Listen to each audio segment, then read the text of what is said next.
Hey everybody, it's me, Josh, and I thought for my picks this year, I would kick off 2026 with a very sweet, moving, and also eye-opening episode on forgiveness. It turns out all of us have the capacity to forgive, but that's not always the best course of action for any given circumstance. This episode also has a lot of really great stories of amazing acts of forgiveness by people who forgave others against all odds. It's a good episode, and I hope you enjoy it, and I hope your year is going wonderfully so far. Welcome to Stuff You Should Know, a production of iHeartRadio.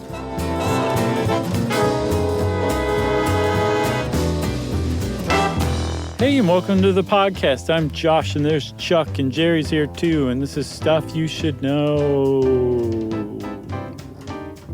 Some philosophical waxing is going to happen in this one. I think it's inevitable, Chuck. That's right. And Don Henley songs. Oh, yeah, that's a good one, too. Heart of the Matter. Mm-hmm. You like it? Sure. All right. That part where it's like, I'm learning to live without you now. It stirs my soul every time. Forgiveness. Yeah. You'd have to be dead inside to not be stirred by that part. I agree. It's good. Good song. But he really kind of nails it in that because he's talking about forgiveness. And the heart of the matter. Sure. And he wants forgiveness. He needs forgiveness, even if, like, it's the end of the relationship. Yeah, even if she doesn't love him anymore. Sure. So, on the one hand, that is a certain kind of forgiveness that an individual or person can, that's a path someone can set down. But there's been a lot of research starting in the very beginning stages at the middle of the 20th century, but really picking up in the 90s. Research into forgiveness, like legitimate scientific research. And it's a multidisciplinary thing because there's a lot of different fields. Disciplines? Sure. That have said, hey, this is something we can study and measure and produce articles and work on. Mm-hmm. And they've produced some really good legitimate work. But what most of them have been focused on is not the Don Henley position of somebody who needs to be redeemed, who needs redemption to feel better, who needs forgiveness, but rather the person doing the forgiving, the person who is originally transgressed against. Not the offender, but the offendee. That's where most of the research has been done on forgiveness. Right. Don Henley is a rock star, so he's writing a song about wanting to be forgiven for a foursome he had in St. Paul backstage. Sure. Even if you don't love me anymore, can you forgive me that, can you blame a guy? Is what he's saying. Right. So, yeah, I think that's probably exactly what that song's about now that you mention it. That's the subtext. So, I think we should start by pointing out something about forgiveness, is that a lot of people, there's a lot of stories about people not forgiving. We call it revenge. And people love revenge, Like, think about the revenge movie genre and how many entries there are. Pretty great. Like, have you ever seen I Saw the Devil? Yeah. Have you ever seen Old Boy? Yeah. Have you ever seen Death Becomes Her? Yeah. Have you ever seen She-Devil? Nope. Oh, you haven't? With Roseanne Barr and Ed Begley and Meryl Streep? Never saw that. Was that a revenge movie? Yes. All of them. Great revenge movies. Can I shout out one of my favorites? Yeah, please do. Like, legitimately, it's kind of a smaller indie movie called Blue Ruin. Oh, yeah, I saw that one. Great revenge movie if you're into revenge movies. And I am. I enjoy it. There's a catharsis involved because I'm a big forgiver. So I think I like seeing movies where revenge happens. Yeah, and we'll talk a lot about, revenge because they're virtually two sides of the same coin. Yeah. And they really interact in some surprising ways that are sensible when you see it laid out, but you might not necessarily be walking around thinking about. But on the other side, if you look up movies about forgiveness, almost all of them were produced by a mega church somewhere in the South. Or you've got Magnolia and then The Fisher King are like the two like legitimate contenders for movies about forgiveness. Well, I don't know, because I think there's a fine line sometimes between redemption stories and forgiveness stories. Okay. They can kind of go hand in hand. There are plenty of redemption stories. Okay, like what? What, redemption stories? Yeah, let's hear it. Oh, I mean, Hoosiers. One of the great sports redemption movies. Okay, I think that's a pretty loose definition of redemption. No, but are you sure. kidding me? Former alcoholic kid. coach who was not working because of some bad deeds gets redeemed by leading a team to a championship. Dennis Hopper gets redeemed as the alcoholic father. Wait a minute. Was Gene Hackman on the road to redemption? I thought he came in and basically got Dennis Hopper redeemed This himself. was a double redemption. He was getting redeemed as well. All right. Okay. So But plenty of redemption stories. And I think there's a lot of movies that wrestle with the idea of forgiveness in really weighty, heavy ways. Like these true stories that you hear about these awful things that happen, whether a family member is accidentally killed by someone or murdered by someone. Like there's a lot of that stuff in movies. Okay, so my thesis was this, and this is strictly me editorializing here, Sure. but I think there's some validity to it, and that is that the reason why it's much easier to name revenge movies is because revenge appeals to our baser instincts. It makes sense. It's universally understood, and like you said, you even consider yourself a big-time forgiver, and yet you enjoy revenge movies. It's cathartic for you. There's something to be delivered by a revenge movie. Yep. A movie about forgiveness, it's just more complicated. It's harder. We're not as good we're not as automatically adept at forgiveness as we may be with revenge. That's why I think there's fewer forgiveness movies. But that's not to say that we're not moved by it, because I think whenever you hear real life stories of forgiveness, they just bowl you over. Oh, yeah. Even when you step back and think about like what the person's actually doing, you're like, yes, legitimately anybody could do what they just did. It's akin to hearing somebody solo climbing Mount Everest or something like that. It makes the news literally when somebody forgives in a really deep way that the average person might not. Yeah, like a big time transgression. A lot of times you'll hear of a courtroom scene where someone has forgiven the person who like murdered their relative or loved one or something.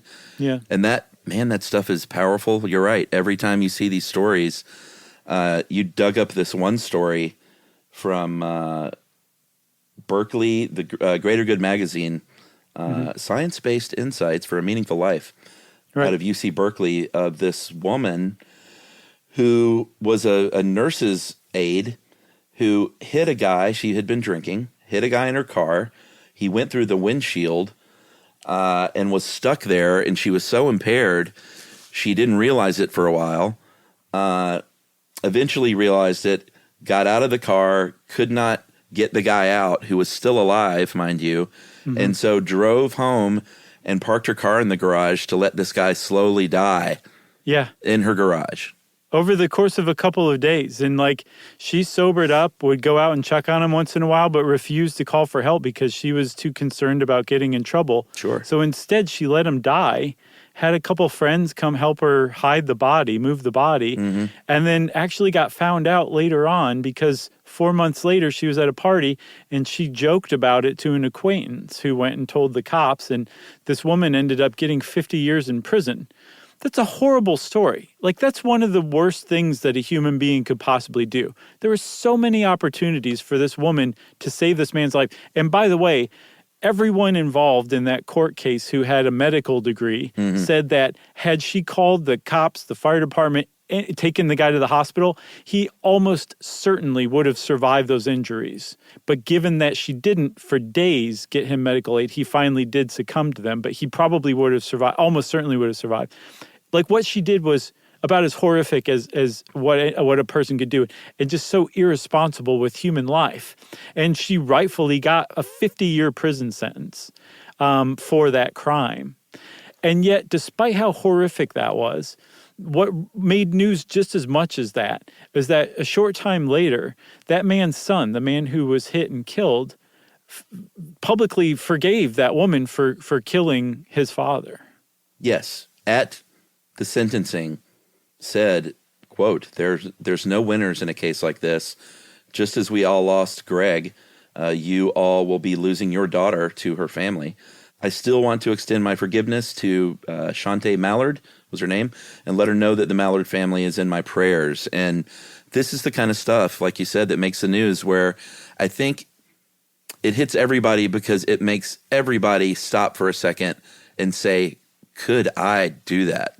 Yes. Could I reach that point of forgiveness? And that's a big, weighty question, because there's all kinds of forgiveness. There's, a couple, partners together who get in a fight and someone says they're sorry for doing a certain thing and they're forgiven or not. Mm-hmm. There are situations at work where people are forgiven. There are friends who maybe betray you by like cheating on somebody with someone. I had a situation like that where I had a former friend. I felt like cheated with my barely ex-girlfriend, and I spent quite a few years being upset about that. Yeah. And then forgave him, and it's a powerful thing. So there's like levels, but when you get to this kind of thing where someone caused the death of a loved one and then even laughed about it, mm-hmm. like to be able to forgive like that is just that's next level. It is. It is so much so, Chuck, that a group of convicted murderers who were serving sentences in prison heard about this and I guess got in touch with one another and raised funds and got a $10,000 scholarship together. Wow. For Brandon Biggs to go to college. The convicted murderer sent the kid to college because this very generous act of public forgiveness of his own father's murderer. So yeah, it is. It's an astounding thing, and yet everything that, like the research that really, like I said, started to take off in earnest in the 90s, has shown us is that we're all perfectly capable of doing that. The answer is yes. Yes, you can do that. You totally could do that, but that we don't necessarily fully understand how to, and yet there's a lot of evidence also that it's evolutionarily wired into us to do that. Yeah, and we'll get into religiosity of it a bit more in detail later, but all religions talk a lot about forgiveness. There's a pretty famous story in the Bible where Peter said to Jesus, "Lord, how many times shall I forgive my brother or sister who sins against me? Up to 7 times?" And Jesus said, "I tell you, not 7 times, but 70 times 7. And Peter said, "So 490 times?" And Jesus said, "Oh, Peter, always so literal." Yeah. That one's pretty good, but, you can read Hindu, you can read the Buddhists talk about it. Like every religion talks about forgiveness as kind of maybe a cornerstone of the religion in some cases. So much so that when science started looking into forgiveness and just trying to figure it out, generally people just presumed forgiveness was under the realm and the domain of religion. That's where you went for answers about forgiveness. And science said, ho, we can top that. Surely we can beat that 490 number. And that's what they've said about doing. Yeah. I mean, Jesus forgave his crucifiers. It's like one of the few things Jesus said on the cross, according to the Bible, was, and Paul Schrader, they know not what they do. Like, forgive them, for they know not what they do. Right. And like you said, it's not just Christianity. Although Christianity gets all the accolades for forgiveness, Jainism is a big one. There's a kind of a mantra from Jainism that says, "I grant forgiveness to all living beings. May all living beings grant me forgiveness. My friendship is with all living beings. My enmity is totally non-existent." And when you look at that, especially if you're not a Jainist, you're like, wow, how would you ever reach that level? And I think the point is like you never reach that level. It's an ideal, a goal that you try to achieve probably on a daily basis if you're a Jainist, but it's certainly over a lifetime, Yeah, and I'd like to read this again, not to pile on the religious stuff, but the Hindu one really spoke to me. Mm-hmm. This one part in the middle says, "What can a wicked person do unto him or unto one who carries the saber of forgiveness in his hand? And that one really speaks to me in that it's a powerful tool to forgive, and it's for you as the forgiver. Right. I think a lot of times people think can clear the conscience of someone who's done something wrong. I guess that certainly happens, but to me, it's really about it's a powerful weapon you have to regain your own strength as a human. Yes, that seems to be the bulk of what psychology is coming up with as far as studying forgiveness goes. That it's really the person who has been wronged. That's what forgiveness is more about. That's the psychological aspect of it. Like we said, it's a multidisciplinary investigation. And so you've got evolutionary biologists who are like, that's really great psychology, but we found a different reason for forgiveness and it doesn't quite fit that mold. And then like the medical field says, no, it's even better than that. You can actually like improve your health by genuinely forgiving somebody. So there's all these different inputs that are coming together to create this really like complex, contextualized picture of what forgiveness is and what it does for us and why we have it. That's right. I think it's a great setup. I agree. You want to take a break? I might just not come back. I feel so good about that. No, we have to finish. We got to complete. All right, we'll be back in a minute to talk about what I think is probably the most interesting part of this is the evolutionary aspect right after this.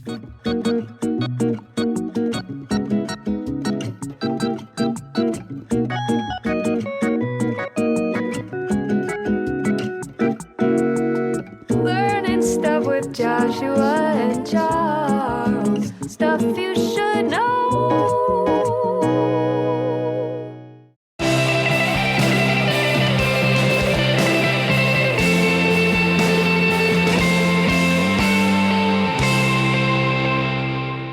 So this is Livia, correct?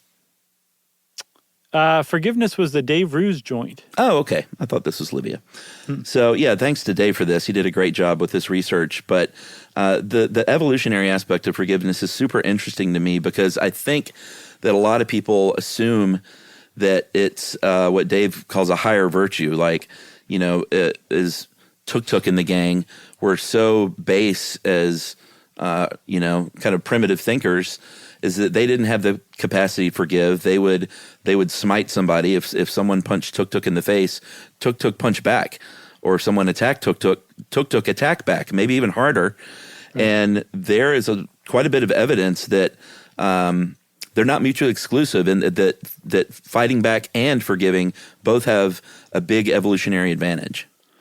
Yeah. So the big evolutionary advantage of revenge is if you live in a social group and somebody takes advantage of you or they hit you or they steal your food or whatever, if you don't do something to right that wrong, you're broadcasting to the rest of the group that you're open for exploitation. And that's not good for you. It's also not good for the chances that you're going to pass along your genes.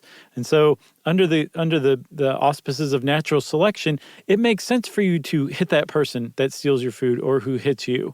And that's revenge. And revenge forms that function in a social group. It says to everybody, it signals to the rest of the group, you are not to be messed with. This guy tried it and look what happened to him.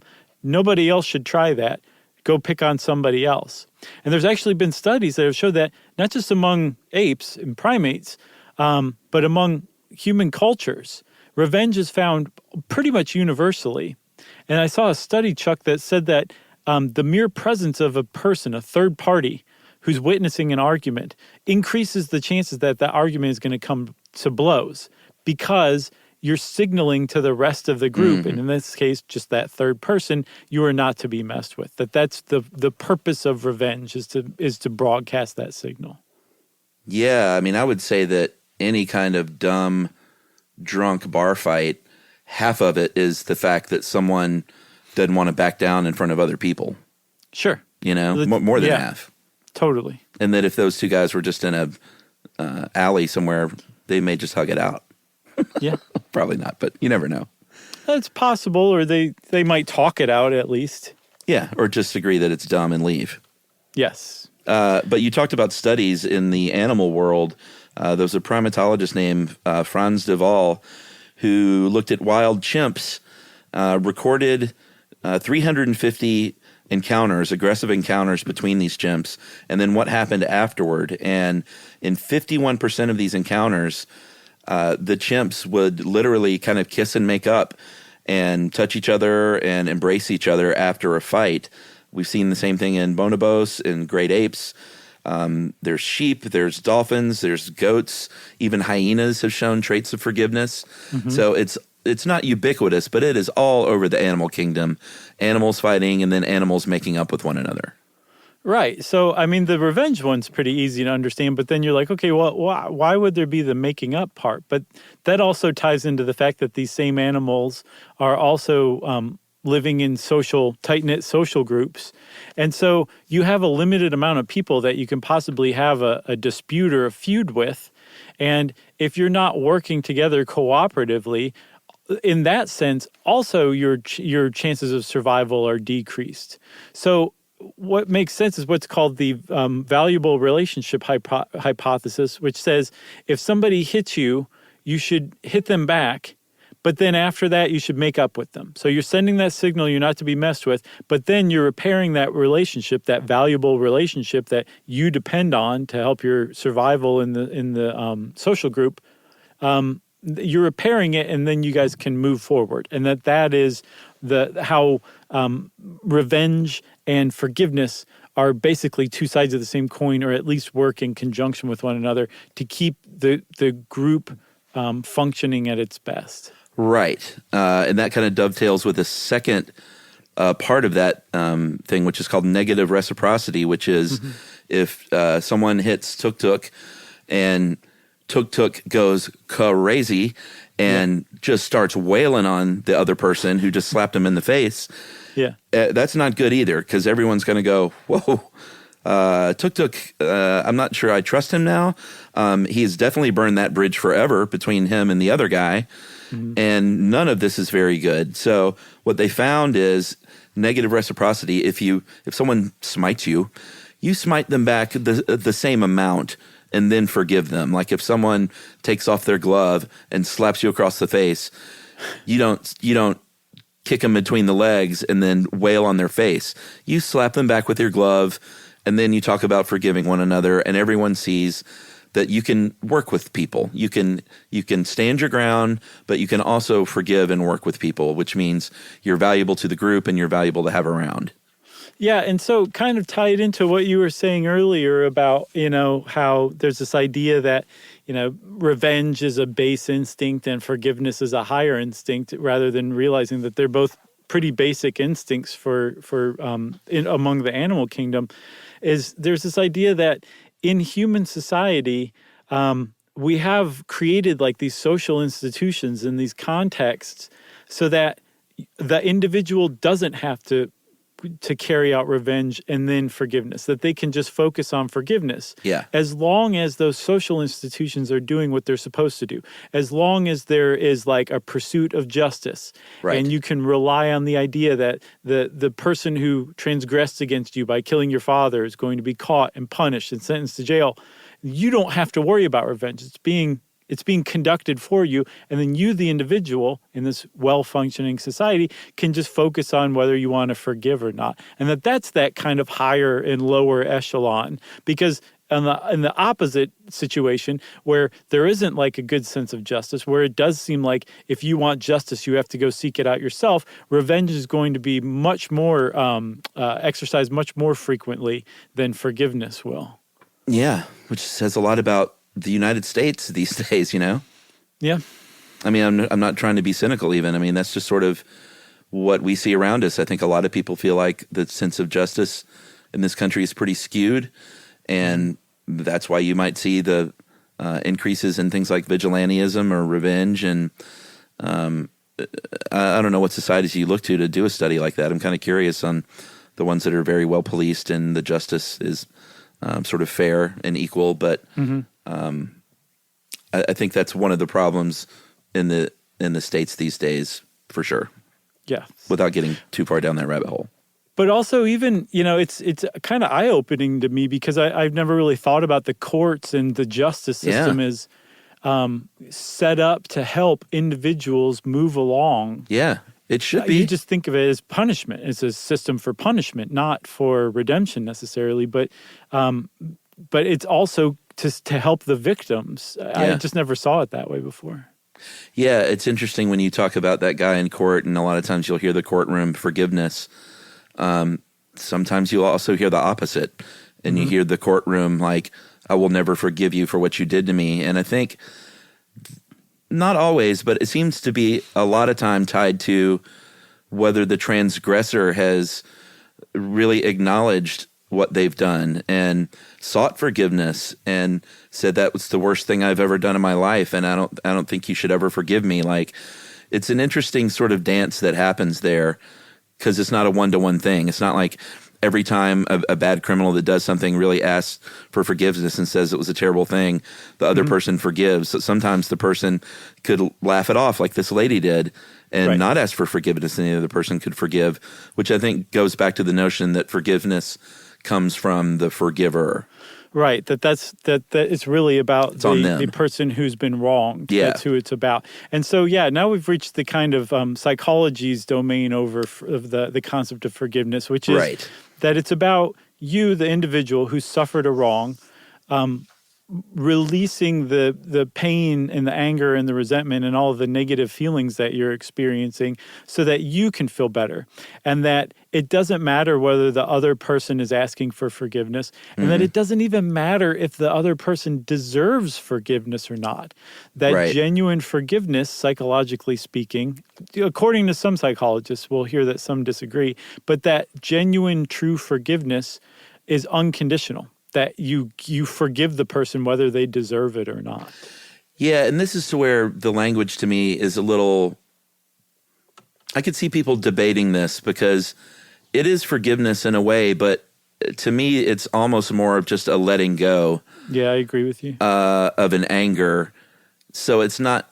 It's so tricky with the definition, because when you think of forgiveness, you think I'm saying... And it's really not what it is. What you're not saying is it's okay what you did. Okay, so yes, you know what I mean. That's point. not that's not a key component of forgiveness. No, it's not. That's a very confusing thing for a lot of people too. Is that the idea that if you forgive somebody, you're condoning their behavior. You're saying it's okay what they did. Right. That's not the point of forgiveness.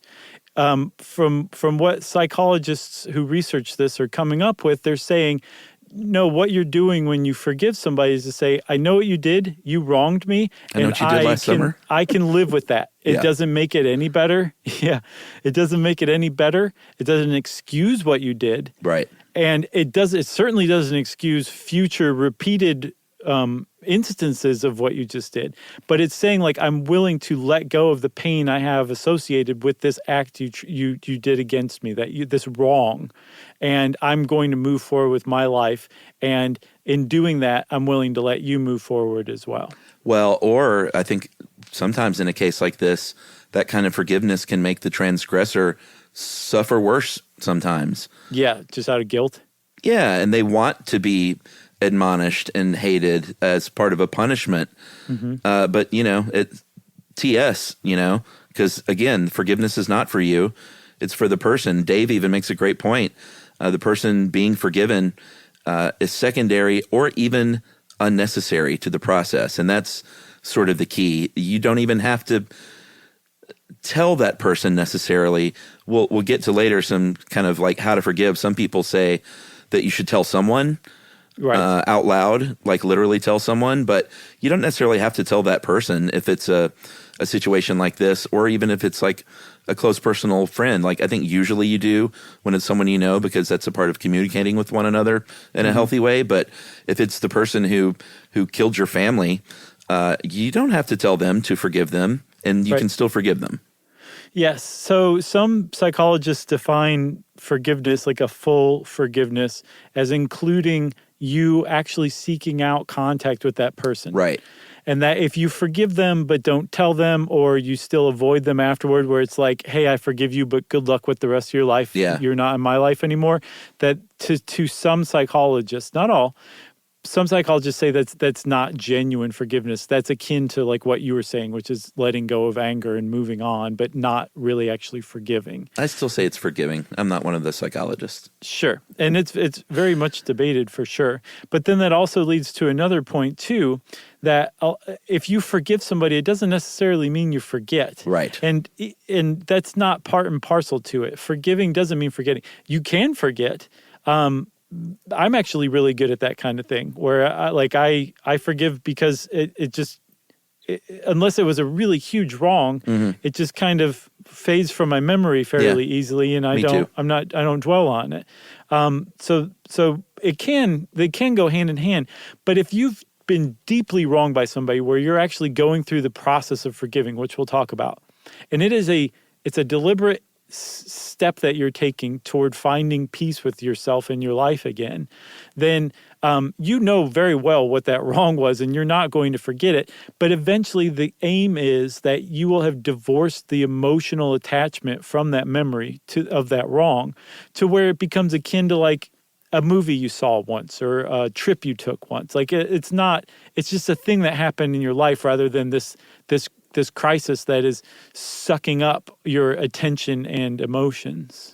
Yeah, I really like this definition from Fred Luskin, who is a psychologist and forgiveness expert, for what it's worth, director of the Stanford University Forgiveness Projects. Mm-hmm. And Fred's definition is to forgive is to give up all hope for a better past. And that really lays it out there in a very practical sense that what has happened. You may not be there yet in your journey to forgiveness or the letting go, but you cannot change what happened no matter how angry you are or how much you want someone to pay for it or suffer or how much revenge you want. So there is no better past. That's impossible. So giving up hope for a better past, it's sort of a bleak definition, but one that I think is pretty instructive. Yeah, but it's also a realistic definition too, if you think about it, because you can't change the past one way or another. You can only alter how you let the past continue to affect you or not. And the other thing I really want to say here right now, because it can be confusing for me too, when I think about forgiveness and anger and stuff like that, is like, this is not, no one is talking about something like throwing a switch or like rather than feeling anger, you feel forgiveness. That's actually counterproductive, as we'll see. Like you can't replace anger with forgiveness. Forgiveness is meant to come after anger because you use anger or hurt or resentment or whatever your version of that is to protect and guard your own boundaries. So it's unnatural for you to not have some sort of negative emotion or negative response to being wronged. But you don't want to replace that or try to replace it with forgiveness because you may accidentally trip up the process and you're not really legitimately feeling forgiveness. You're basically just setting yourself up to be wronged again. Yeah, my deal personally is Emily always talks about what a forgiving person I am because I really crave to forgive. Mm-hmm. I don't know. I was about to say crave forgiveness. I crave forgiving. I guess it sounds funny, but I just all I need is for someone to say they're sorry for something, and then it's done. 9 times out of 10, that's done for me.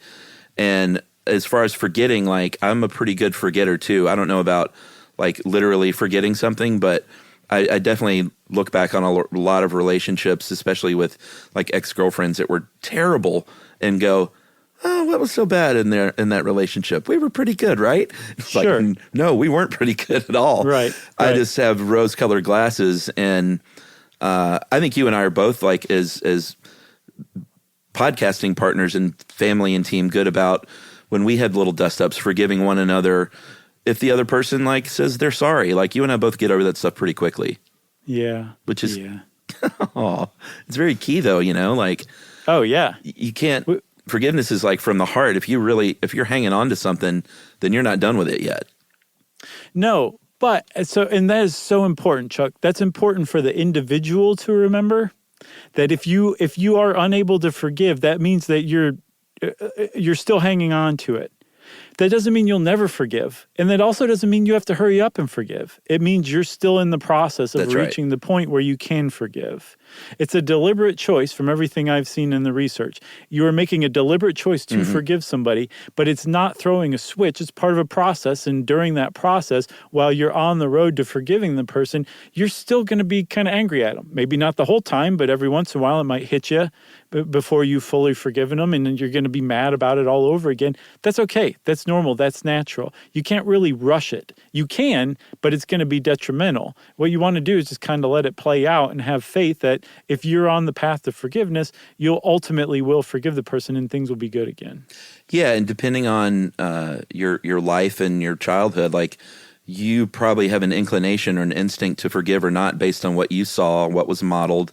There's both nature and nurture involved, but I think people generally have an instinct of revenge or forgiveness, and to do one or the other that is against that instinct requires great effort, especially in the case of forgiveness, because you may not be inclined to be a forgiver at all. That doesn't mean something's wrong with you. That just means that's probably what you saw growing up, or maybe something happened to you when you were young that makes it harder for you. But it's still possible to get there. It just might be tougher. Well, what's neat is another thing that the field of psychology is telling us about forgiveness is that it can be taught. You can learn to forgive, even if you were raised in an unforgiving environment where you never learned how to do that. You can learn how to do it. And I say we kind of jump to those, to how to forgive before we go into physical health, because I feel like we're kind of there right now. Yeah, well, let's take a break. Okay. Let's take our final break, and we'll talk about that when we get back, as well as this one sort of interesting study I'd like to hit real quick, too. Okay.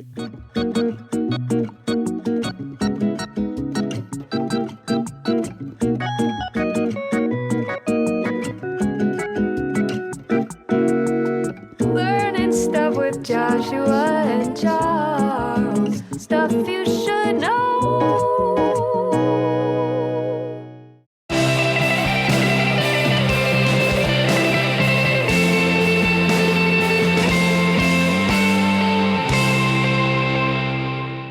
All right, so there's this study that Dave dug up that I thought was interesting. I think it's flawed, but It interesting. screams social psychology. They took 46 people. They divided them into two groups. One wrote about a time when they had something, some wrong committed against them, but they forgave. The other wrote about a time when they had something wrong committed against them, but they did not forgive. And then they told those people to stand at the bottom of a hill to estimate how steep it was, and also, in a separate part of the study, to jump as high as they could. The unforgiving group guessed that the incline was 5 degrees steeper on average than the forgiving, and the forgivers jumped 7 centimeters higher. So the takeaway here is you literally, it's more difficult for you. You see the world as being more difficult and steeper, and you can't jump as high and you can't accomplish as much if you're holding on to that. All kinds of red flags here to this study, especially when it comes to the jumping part. Yeah. But I thought it was interesting, the guessing the incline of the hill. There may be something to that. Well, yeah, and I mean, it is backed up, Chuck, by the physiological studies of how stress and anger affect you and how releasing those can actually help you. There's a lot of research that shows that you can suffer from chronic stress when you're angry all the time, and that's tied to everything from high blood pressure to diabetes to poor cardiovascular outcomes. Just a whole host of chronic conditions can be traced back to chronic stress, and chronic stress can be traced back to chronic anger. And what they're discovering is that forgiveness can actually undo that, can actually reverse that. There was a study that rated people based on the life stresses they'd had, and they apparently recruited participants for this study who'd been through a lot of stress, so much so that they were basically always chronically stressed because they have had so many terrible events in their life. And there was one group that actually did not have poor health compared to the rest of the group, And they found that when they gave them a test of forgiveness, of how forgiving they were generally, they found that this subset was actually overall a very forgiving group, and that somehow was battling back the chronic stress or the effects of chronic stress on their health in life. Yeah, I mean, I think that makes complete sense. If you are someone who really has a problem with forgiving and just holds on to these deep, deep resentments against people, usually against people very close to you and your family even, that can't be good for you physically. I've seen it happen. I don't want to get too personal, but there are people in my family who haven't spoken for 20 plus years over dumb stuff that it's like you see that kind of like stubbornness coupled with resentment, and it's just, man, that is just no way to live. Yeah. No way to live. Yeah. So there was another one that, another study that Dave turned up that shows that even like in a very short term, thinking about holding a grudge can actually affect you physiologically by activating your sympathetic nervous system, as Dave puts it, the battle or skedaddle impulse. And they found that they cut these two groups into, or they cut the participants into two groups. All of the people had to think about some time when they were deeply wronged in the past. Yeah. And then one group was taken through an exercise where they learned to forgive the person. The other group, this is so mean, was encouraged to hold a grudge. They were basically taught, they went through an exercise to hold a grudge and be angry and resentful about that. And they found that the people who were taught to hold the grudge had elevated skin conductance, which meant their nervous system was aroused, higher arterial blood pressure, not good. They also had muscle tension in the brow area, you know, when your brow's furrowed, when you're stressed out or mad. Sure. And that the symptoms, even after they went through an exercise to basically de-escalate everything, the symptoms persisted. Yeah. And this was just an exercise where you were just thinking about being wronged and then holding a grudge about it. Just like probably this was like an hour out of their lives. And that was the effects. That was the findings of that. So it's pretty clear that yes, anger can affect you physically, and what they haven't, we don't have the reams of data that we have supporting it like we do that anger hurts you physically, but there seems to be the opposite of that holds true, which is releasing that anger, which is forgiveness in whatever form it takes, can actually improve your health as well. Right. Earlier in the episode, we were talking about religion. All religions talk extensively about forgiveness. Mm-hmm. And when they do studies these days, usually like questionnaires and stuff, depending on the studies you look at, you would think religiosity does play a role in that people who describe themselves as religious supposedly in some studies are 2.5 times more likely to say that others should be forgiven unconditionally. But I know you found some studies that found that religiosity does not play as big a role as a lot of people think it does. Yeah. And that sometimes religious people may be more inclined to say that they are forgiving when they aren't, because it's the right thing to do. Yeah, the study found that when you ask, basically when you survey them, the people who are religious tend to come off as more forgiving. They self-report as forgiving. Right. But then if you ask them other certain questions, I guess in real world situations, they're no more forgiving than other people. Right. But so that would be an interpretation that they think they're more forgiving or tell people they're more forgiving than they actually are. But there is another way to look at it too, and they went back and followed up on that study, and they found that over a longer term, people who are religious actually do tend to be more forgiving in their lives. It wasn't like the most set in stone study, but I found it interesting that they had it harder. The religious people in this study had more difficulty in relating grudges that they're carrying around compared to the control group of people who weren't religious. Yeah. Makes sense. Sure. There was some redemption there. Yeah. As far as how to forgive, like we said, hopefully we've gotten it through. That is something you can learn. If you are not an inherent forgiver, you can learn how to through practice. There's a psychologist named Worthington. Everett Worthington. Edward? Everett Worthington. There should be a third after that, if you ask me. There totally should be. And Worthington has developed the REACH model, which we'll go through. It's an acronym. Of course. Recall is the first step, and that's to really recall the event in detail, but in sort of an objective way, and not necessarily something that was done to you, but just to look at the detail of it and try not to judge yourself or the other person. Just simply bring that back to your mind. Yeah, and the point of that is to feel the feelings. Like we humans have such a tendency to try to get away from negative feelings and run toward positive feelings. And I think Worthington's position is that we have to feel whatever feelings are associated with it. And that's a huge part of it. We have to go through that experience. That's part of the recall. Right. The E stands for empathy. This is one that is, I don't know about controversial, but it's not everyone agrees at all on whether or not you need to actually have empathy to forgive. But empathy can certainly help you forgive if someone has broken into your home and stolen from you. It might help to forgive them, to empathize and think about where they may be in their life to feel like they needed to do something like that, is one example. Yeah, and he points out also, like, you're not excusing their behavior, but you're just thinking about them beyond just a villain or criminal or person who wronged you, for sure. And actually, we should say Everett Worthington had to put his money where his mouth was, because his mother was actually murdered by a burglar, I think back in 1997. Yep. And he put himself through this, the REACH method, and he said he came out on the other side better off than he had been. And I think he was already doing this, right? That didn't inspire his career, did it? No, I think he was already doing it, coincidentally. Right. Wow. The ironies.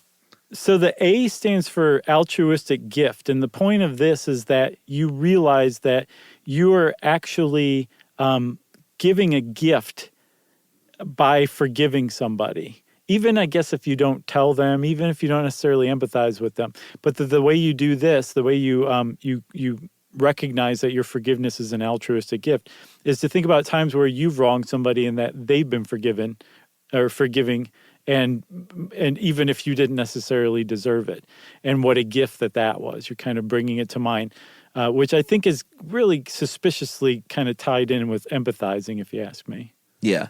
I mean, he was trying to make the word reach. Sure.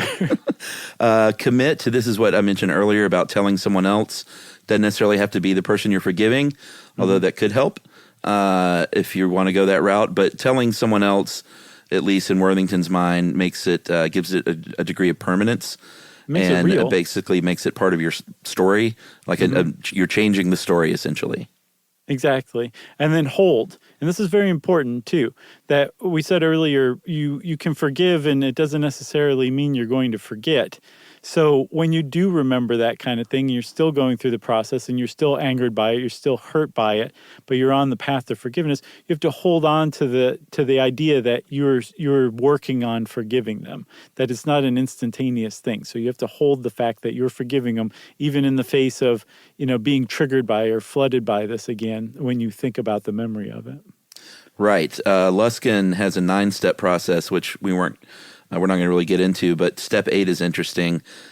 Just like REM says, living well is the best revenge, is the sort of the nuts and bolts of number 8. And there's something to be said for that, but I think it also makes it much harder to forgive and move on if you're not able to live well. And that doesn't mean, money and riches and stuff like that. Right. That means just living a full life. But if you are not able to forgive and get past that, I mean, there are plenty of movies of people that have some awful thing from their past that they're just wallowing in all these years later, and that's the central plot of the film, She-Devil. Hoosiers. That's right. But that's the point of forgiveness, is to free yourself, to find peace within yourself. And yes, it's great for the person who wronged you if you overtly forgive them and let them know, but you don't have to. And then also, Chuck, there's a whole school of thought in psychology that says not only do you not have to tell the person that you're forgiving them, you don't have to forgive them. Right. At all. and that there's this whole almost kind of not culty, but really kind of dogmatic idea that if you don't follow these steps and you don't like genuinely fully forgive somebody, you really haven't worked out the process. There's something wrong with you. Maybe you're an unforgiving person and that makes you tacky. That's what psychologists call it. And there's a whole group of psychologists that say, no. There's way more to this process than just 9 steps or the reach method. Like it's more nuanced than that, and that you can be a fully functioning, emotionally developed person who says, you know what? I don't forgive you. I may never forgive you, but I'm still going on with my life. Right. And if the point of forgiveness is to achieve peace in yourself, if you can achieve peace in yourself and you do it without forgiving somebody because you don't want to forgive them or you don't feel like you should forgive them, then that's okay too. As long as you're getting inner peace, that's the point. Yeah, and there's a school of thought saying that in cases where like it's a harm has been committed to you that could happen again, you may be more likely to have that harm committed to you again if you do forgive too much. Yeah, there is research about spousal abuse that when you are when you're quick to forgive the abuser, then you are victimized more regularly than spouses who aren't as forgiving. And that's based on operant learning. Basically, you're less likely to engage in a behavior that has a negative consequence. So they've done plenty of research on that, and a lot of psychologists say, like, yeah, forgiveness is great, but while you shouldn't be bitter, there are a lot of times when you should not forgive somebody, and that's okay. Yeah, there's a whole there's an article from 1999 on Psychology Today called "Must We Forgive?" And it is really interesting. It's fascinating. This psychologist writes about probably half a dozen or more people and their different individual circumstances and the reasons they chose not to forgive. And she kind of pigeonholes them into like 3 general categories, but because psychologists love doing that. But it's a really compelling article, and it's definitely worth reading. And it provides this kind of alternative idea that, like, no, there's definitely situations where some people don't deserve your forgiveness. One of the chief among them is if you say, like, a sibling or a family member of some sort, you have some sort of falling out with, or they've wronged you, and you choose not to forgive them, you might feel tremendous pressure from the rest of your family to just go ahead and forgive them. That's a terrible reason to forgive somebody. And if you do forgive them under those circumstances, or say because your religion decrees it, you're like, that's not full forgiveness, and it may actually harm you because you may suffer from a distorted self-image or lowered self-respect because you basically went back to this person who not only wronged you in the past, is unrepentant about it, but is just going to continue the behavior again in the future. So there's definitely instances where like you probably shouldn't forgive, but that doesn't mean that you should be stuck in resentment and anger and letting that person have power over your life. You might just need to move on without them and without forgiving them, and you can make that work as well.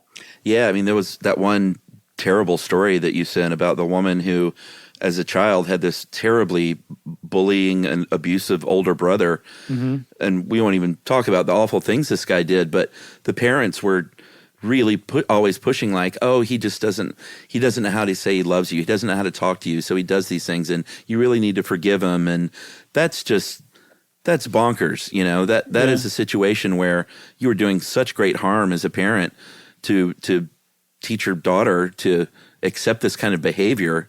Right. And not only accept it, but forgive it. It's like just setting her up for, unless she really therapies through that stuff later in life, of just a series of terrible relationships. So exactly, yes. You can't. Forgiveness isn't always the thing. I have a friend who had a terrible thing happen to him when he was younger, and we talked a lot about this, and he has forgiven that person in his heart.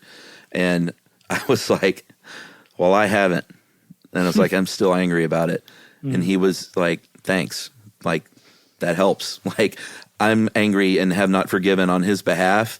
And I thought he was going to say, like, no, man, you need to do the same. And he was just like, brother. He was like, thank you, man. I appreciate that.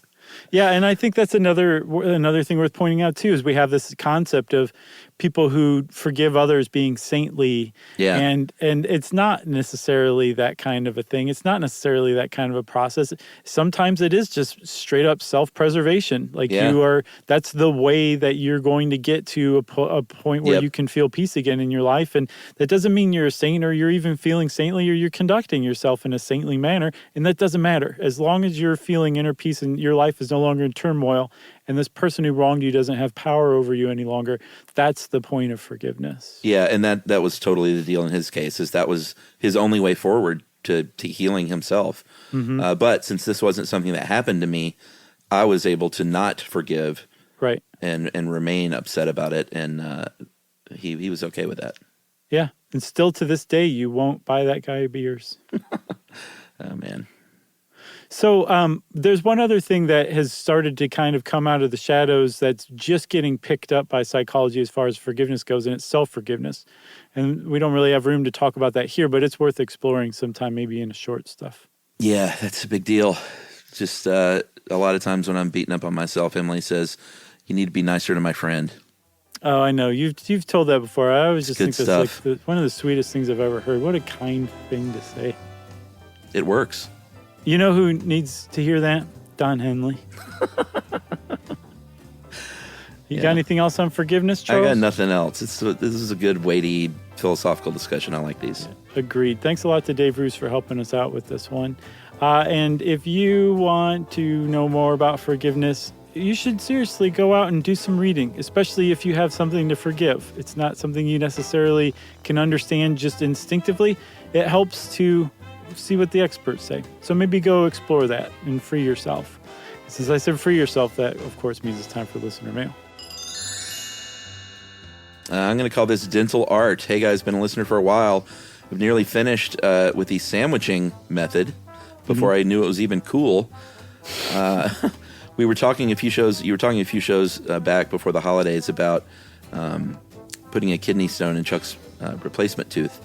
This would be unusual, but people actually get custom inlays and artwork made for their crowns. Inlays are generally gold or gemstone with a custom artwork, and it's referred to as a tooth tattoo, which is hand-painted onto the crown before it gets a final coat of glaze. The most common request here in the Chicagoland area are sports logos. Oh, no. Like a little Chicago Cubs logo on your tooth. No. But I've seen names, company logos, even a tiny version of Starry Night on a tooth.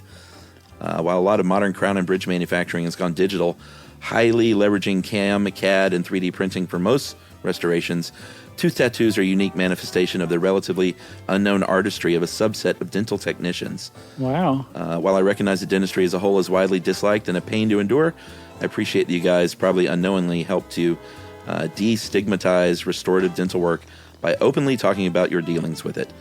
Tooth wear and decay is part of the human condition. No need for shame. After all, it will keep me and my cadre employed and happily listening to stuff you should know. Many regards. That is from Eric Crowley, or Crowley, probably Crowley. I'm going with Crowley. In Park Ridge, Illinois. Very nice. Thanks a lot, Eric. That's awesome. Can you imagine seeing Starry Night on a tooth? I got to look that up. It'd be wonderful. I'd have this scream. Oh, that's a good one. And then you could scream whenever you reveal it, too. Yeah, just freak people out.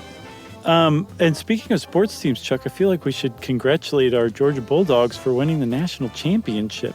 Yes. Never thought I would see the day. What a great, great game. Just unbelievable feeling. 2 championships in 3 months for this long-suffering Atlanta/Georgia fan. I know. It's amazing. What a great I don't even know how to year reconcile these feelings that I'm having lately. They'll be robbed from you next year. Don't worry. It'll go back to normal. But that is pretty great to go out on a high like Probably that. so. It was great. Go Dogs. Go Dogs indeed. And if you want to get in touch with Chuck and I and Jerry or Frank the Chair or Harry Dog even, we can probably pass along emails you send. You can wrap your emails up, spank them on the bottom, and send them off to stuffpodcast@iheartradio.com. Stuff You Should Know is a production of iHeartRadio.